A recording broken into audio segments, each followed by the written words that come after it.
on normal and not normal aging. This workshop is going to go over like comparing and contrasting the difference between what's normal and what's not normal. We're also going to look at how to describe five uh, sensory processing, input processing, things that affect as we age, the things that change, what's normal and what's not normal, and how our sensory input is very important as we're aging as to how we're able to function. And we're also going to look at the impact of changing sensory awareness and processing as the mature progresses. So in this training, we're going to be using Tina Snow's one of her pre-recorded videos.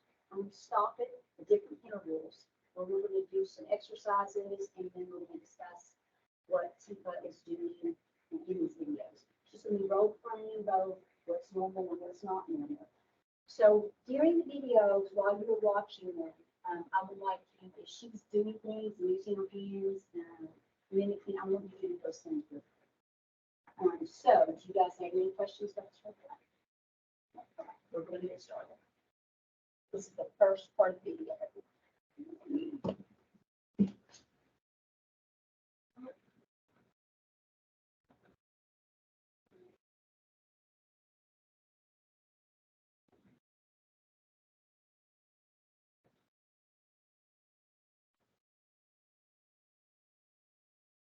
What we're going to talk about now is the difference between normal aging and not normal aging. Now, understand I did not say dementia. I just said normal aging, not normal aging, because one of our big misconceptions in this country is that if it's not normal aging, it's going to be dementia. And that's not true. So we've got to get that one off the table. So what I'm going to do very quickly is give you two quick little role plays that are going to take you through normal versus not normal. So I'll do normal first. I'm in the living room. And I've been watching a TV program, and the program finishes, and I decide, you know what? I'm thirsty. I think I'm going to go make a pot of coffee. And I head toward the kitchen to make coffee. But before I get all the way in the kitchen, the telephone rings. And so I answer the telephone. Hello? Oh, hey, sweetheart. How have you been? Well, yes, of course I know who it is. It's right on the tip of my tongue. It starts with B. Betty, of course it's Betty. Sorry. Recognized your voice right away, just couldn't think of your name. Yeah, see you in a moment. Huh? What? Oh, no, I'd love to get together. Oh, today? Okay, what? At 2 this afternoon? All right. Oh, at the mall. Okay, well, which end? Macy's. Oh, that's where J.C. Penney's was, right? They moved out and then I know what you're talking about. Absolutely. Menswear, is that the same? Yeah, yep. I know where to be. 2 o'clock, I'll be there. Wait right inside the door. I'll be waiting right inside that door. It's supposed to be a little chilly second. Yeah. Huh? What? Oh, they opened a new chocolate store. Oh. Well, you know me. You know what I'm gonna get. I'll get caramels. I always get caramels. You're gonna get. I know you like the white flaky stuff in chocolate. Yes, coconut, of course. That's you. Huh? Oh, no, I'll be happy to call and see if Margaret wants to come. That'd be great. Yeah. On the vacation pictures? Oh, yeah, I'll bring it. Wait till you see yourself in that bathing suit. Oh, I was just kidding. Just teasing you. You know how I am. Such a teaser. That, I'm not going to say everything. Okay, huh? What? No, I didn't say anything. I was just talking to myself. Writing a note. All right, sweetheart. Well, I'll see you then. Love you. Okay. Bye-bye.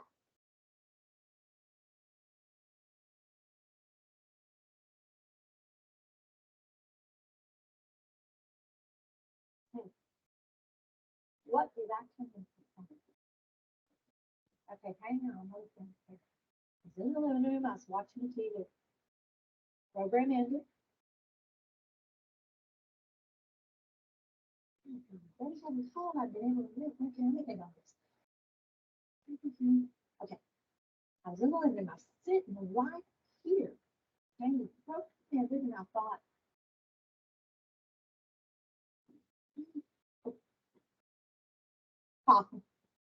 why could I not think of that? Lord knows I'm losing it. All of you've gone dead silent because all of your brains are going, oh shit, I have this. Every single one of your brains is going, oh my God, oh my God. And your brain is going, that's not dementia. That can't be dementia. I don't think that's dementia. That's just normal. Is that normal? I think that's normal. Your brain is talking to itself. One side is going, I think you've got that. No, she didn't say that was dementia. I think she said that was just not normal. I think that was okay. That happens every single time. The room gets dead silent because if you just think old people are worried about this crap, no, we're all concerned. Because you're going, I think I've done that. I did that just yesterday. What you totally forgot, because in that moment your brain was going, because I said that was normal. I was going to do normal first. So here's what I think I better do. Do this. Let's do it. Roll your shoulders. I think we better do it one more time. You need to let it go. Breathe out all the way because you guys are going. And by the end, your brain's going.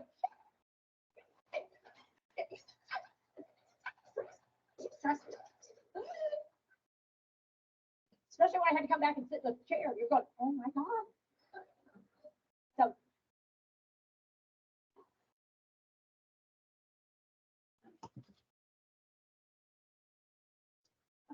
so has anything like this ever happened to you?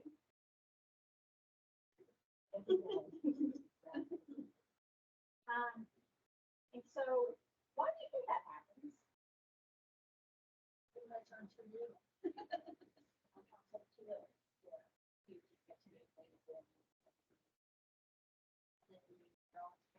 Get distracted. Sometimes it takes a moment to go back to the anybody else? Yeah, but that's exactly so. Just being too much things to do and just lose track pretty quick to get off that. So did any of you guys notice your reading changed or anything in your thought process changed when you're watching people do that, go through or skip? When you think, oh God, that's me. She had my attention. And was anything that you thought was like a little bit funny, but you're like, that's kind of scary. Very she couldn't remember her friends.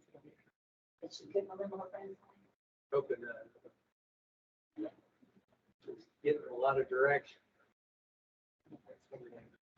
And she's not going to remember to call that other friend either. Because she got several. Yeah. So the one thing about our brain, and this is like everyday life, the older we are, the more this kind of occurs. But when we become anxious or feeling overwhelmed, our cortisol levels go up. Cortisol levels, the brain releases cortisol. And when the cortisol level goes way up, thinking, this front part of our brain, it actually goes down. So I don't know if you've ever been in a situation where maybe even if it's like a heated discussion with maybe even a coworker, and then you're getting, anxious, upset, this is coming up, and then you find it really hard to find those words. The words that shouldn't be the words that you use, and you're like, oh gosh, I'm going to say something I'm going to regret that.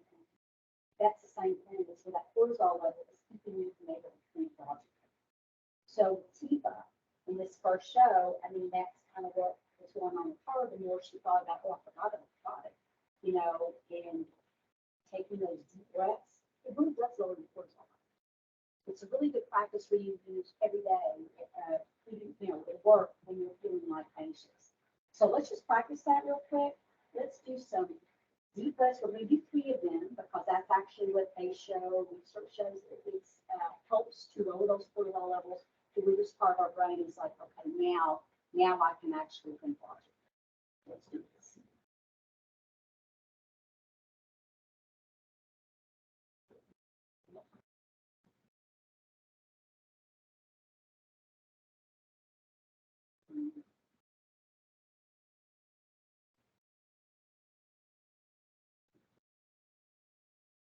So we are going to watch another short clip.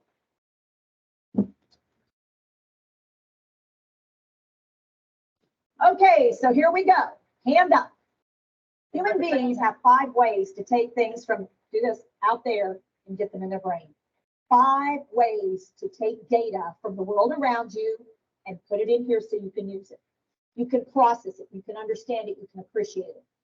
So the number 1 way, notice how it's separated from all the others. It's special. Do this, be an artist. Visual data. Visual data is the most powerful incoming data. It is what human beings prefer, and it is what they want first in any way of collecting data. They want to see something first. It allows them to see it, and then they can start to think about what they want to do next. But what you see is the most powerful sensory input that you're going to get in your brain. And here's the interesting thing about vision. Show me what you see. Point to what you see with. Here's what I'm going to tell you. Put your hand back here. This is where you process in your brain what you see. So brain activity in the occipital area, the back of your brain, is where you process visual input. There's a little bit of distance there, isn't there? What connects the input system to the processing system is wiring.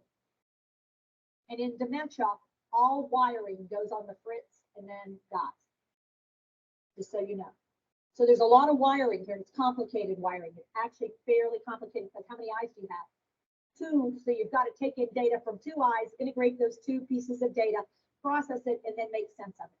So all that's happening in the back of your brain. I'll show you in a few minutes. There's a huge amount of your brain devoted to visual processing. It's huge. There's also wiring between what you see and some other parts. Second way that you get data in your brain, if you're indexing, look at how it points to things. What you hear, auditory incoming. Auditory data is the second most important way that human beings get data into their brain. Auditory. But if you hear a sound off to the side, what will you immediately do? Look, because this is primary. This just alerts you to go look and see what it is you want to see. So when it comes to dementia, visual than auditory. People with dementia pay more attention and are getting more value out of what they see than what they hear. This is secondary, this is primary. Guess what caregivers like to do a lot though? Do this. Y'all love to run your mouth. You think they're paying attention to what you're saying. What they're doing is watching you when you're saying it. They're picking up on your visual cues, but they're missing the content cues. Because what happens is we think they're processing what we're giving them verbally, and what they're really processing is how we look visually and how we sound, but not necessarily the content. And because we're not on the same page, they're not getting this, they're getting this. We think they're getting this. This is not going to match. Who has to change? We do. So we have to use less of this and start with this and learn to use visual more than auditory. Third way you get data in, auditory. Put your hands right here. Your temporal lobes. Both sides are involved, but they're very different. This side is very different than this side. How many ears do you have? 2. All forms of dementia, all forms attack the brain asymmetrically. It means it attacks one side of the brain more than the other. That's how it works. It hits one side and then it spreads more. So what happens in general, the left side of the brain is generally attacked sooner and faster and more devastatingly than the right side of the brain. We don't know exactly why, but most patterns of dementia attack, you're going to see more on the left than on the right. Left, right, language areas, but they're different. We'll come back to that in a little bit. Third way that you get data in your brain, take that middle finger, drop it down, and touch it to the back of your other hand. Now, this is actually complicated, and this is one of the most complicated, and it also takes up a lot of brain space. This is sensory motor. You feel something, you do something, you do something, you feel something. They're wired together so that when you feel something, if you like it, you do more of it. If you don't like it, you stop doing it. So when you feel something, you do something to change or encourage or facilitate what you're feeling. And if you don't like it, you don't do it anymore. Here's the biggest challenge of dementia care. Turn to the person next to you. And if you will come up this time. Okay. All right, now what we're going to do is eliminate vision and we're not going to talk. Okay, so we're taking away 2 of the ways that you would normally be able to get data into your brain, and I'm just going to use that third way. Go ahead and do that so you get the feel of what it feels like when you're doing this. So you can already tell where I'm going with this. This is not a good one to start with because most people are not fond of the idea of starting an interaction like this. And I do this particularly so you'll start to get the idea, no touching until you've done a visual verbal, and only then are you allowed to do the touch. You got to make sure they come together. So here's what we're going to do. You close your eyes. People with dementia, put your hands behind your back because I want you to feel incredibly vulnerable. That's what this disease does. It robs you of skills, so you suddenly are pretty vulnerable. And you thought you were confident. Okay, so caregivers, here's what you're going to do. You watch me and do to them what I do to my person. Okay, y'all should have your eyes closed. There should be no peeking. Notice how many of you opened them up to see what I was up to. Yeah, they're sneaky like that. Okay, you ready? We're going to use these. Are you ready?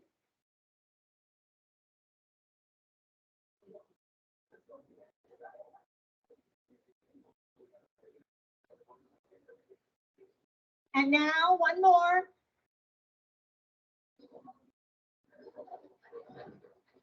Now, I'm going to pause you. All right, guys. Okay,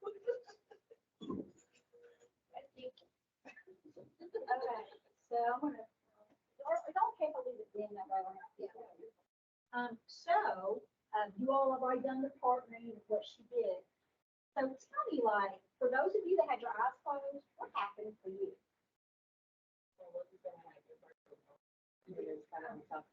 Yeah, I'm really know what's gonna happen. I was apprehensive. Yeah, yeah, right, okay, well, what's gonna happen in my eyes? And then, so for those of you that did the touching, how did you feel about touching someone that you're not knowing that you want to touch them? Violation. I'm like, what? Just in case you come up with this. Yeah. Yeah, exactly, violating and like thinking, oh gosh, how's she gonna react? She's gonna hit me because I'm touching her in these places. So for those of you that your eyes closed, what did you find yourself wanting to do as you were being touched? Yeah, like Squatting, like get off me, stop. I think when we knew that it was coming, it was a different sensation than you would have if you just walked up to a patient and started brushing their hair with that. Yeah, because then it's, it's a startle Oh, yeah. because we knew it was coming. So for someone that didn't know it was coming, this would be far worse than what you experienced. So yeah, That's a very, very good thing. So like you just sort of a good point. So if you had dementia, and you did this to a person with dementia without them knowing, what would you say how they would feel? I think they kind of had that fight or flight, what is this? Who is this? Yeah. Because when you get startled, you naturally go into that. So you would, you might come up clean. Exactly. Get, run, just try to get away, smack out. Maybe not necessarily that's a fight thing, it's just like get away from me sort of thing, like you're trying to get away from you. Yes. And so is it true? So for those of you that have, well, even if you haven't, but when you care for dementia patients, do you sometimes feel like that we're doing to them versus with them? Does that make sense? Like when we're touching them, I think we would say that sometimes we're getting a task done. We feel very task oriented, and it's like we have so many to take care of. It's just trying to process through that rather than helping them along in the process. exactly. So instead of doing it with them, exactly. All right. So guys, we're going to go on to the next clip.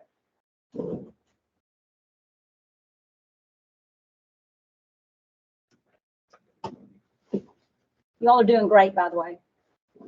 How many of you found at some point who were being touched, your eyes flew open? How many of you realized you had a really hard time not going, oh, wait a minute, hang on there. Now, what I want you to do right now is touch yourself where we just touched you. Go ahead and touch yourself where we made the touches.